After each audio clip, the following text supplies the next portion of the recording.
over on Apple TV Plus, we have a new reality show called Kpopped. And here's a clip. Iconic artists you all love, Spice Girls, 선배님, will combine forces with the hottest K-pop group to create performances like you've never seen. And it's all going down in Seoul, Korea.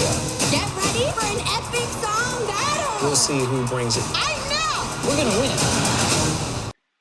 Yes, this is really, really unusual. So when I first got this to review, I thought, I'm not sure this is for me. I don't think I'm going to like this very much. But there were two big kind of flags for me that would suggest this is going to be good and go against my original initial feelings. And that is, firstly, it's Apple TV, as we always talk about. They're pretty good, decent shows, aren't they? And also, again, we talked about names when we were talking about the last series, but this has got big names too, really big names.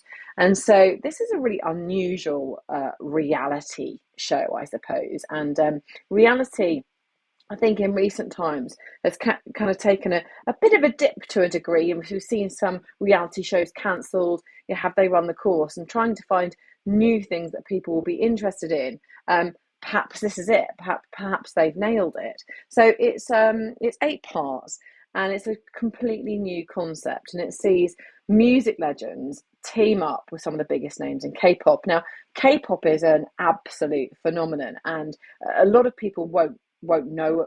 I think. I mean, I don't really know a lot of the music, but it's completely different. It's very, very precise, and it's bizarre to think that you could reimagine some of the biggest hits that we know in a K-pop kind of fashion. So that's exactly what's happening. They're using the biggest names in K-pop, teaming up with the biggest names in sort of popular culture music for us, creating greatest hits and these musical showdowns. So let's talk about the names. I mean, Boy George is there, Jess Glynn, Kylie Minogue, a couple of the Spice Girls, and we heaven forbid that Victoria Beckham might turn up. She did not have a cameo performance, I'm afraid to tell you.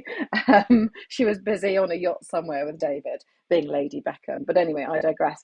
And they come together to make these hits, have this very fresh K-pop twist, and they're all very, very nervous about doing it because the actual original artist is there. There's a live audience, and in Seoul in South Korea where it's set, and they'll have to choose which song is the best K-pop hit. Some incredible dance moves. So you have to see, some of the groups aren't as good at dancing. You've got the highs and the lows of this. It's not just all kind of, you see the moments where people are really struggling with it.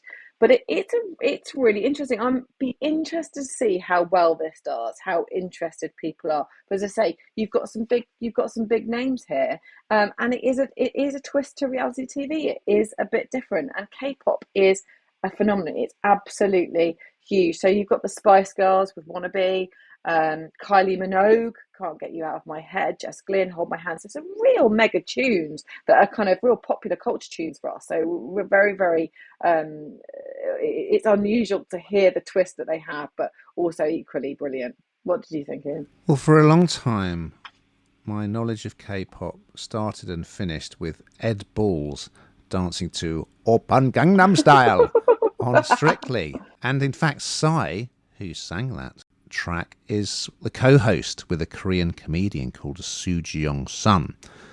However, I've got a bit more. There have been quite a lot of TV shows about K-pop, haven't there? And I've learned that, yes, as you say, I mean, they work them hard, these bands. They make our girl and boy bands look pretty slack, it has to be said. So the dancing, the moves are incredible, and everyone in the group has a specific job. Like one could be a rapper, one could be a dancer, one could be a lead singer. It's very kind of formulaic in a way. Yeah, and basically they're K-popping these big hits, and the people who perform the hits are coming on and sort of, well, they're going to sing them backed by K-pop artists.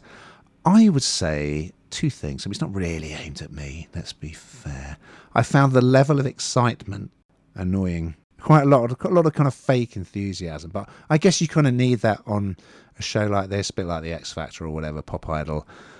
The bit I liked the best was when the K-pop groups performed their own songs. I thought that was amazing. It really impressed me. Not so keen on them, performing alongside stars like the ones that you've mentioned. But yeah, it is something different. And I gotta say, I did enjoy it. And great to see Patti LaBelle in episode 1. She was fab doing Lady Marmalade. So yeah, recommended.